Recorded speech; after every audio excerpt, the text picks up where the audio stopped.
நான் C Joseph Vijay எனும் நான்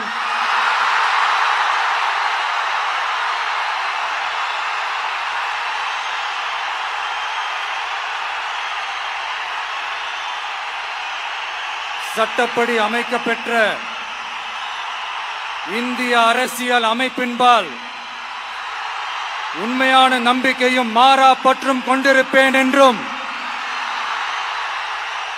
இந்திய நாட்டின்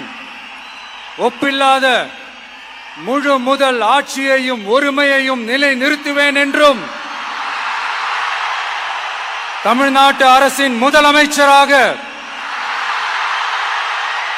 உண்மையாகவும் உளச்சான்றின்படியும் என் கடமைகளை நிறைவேற்றுவேன் என்றும் அரசியல் அமைப்பிற்கும் சட்டத்திற்கும் இணங்க அச்சமும் ஒருதலை சார்பும் இன்றி விருப்பு வெறுப்பை விலக்கி பலதரப்பட்ட மக்கள் அனைவருக்கும் நேர்மையானதை செய்வேன் என்றும் ஆண்டவன் மீது ஆணையிட்டு உறுதிமொழிகிறேன்.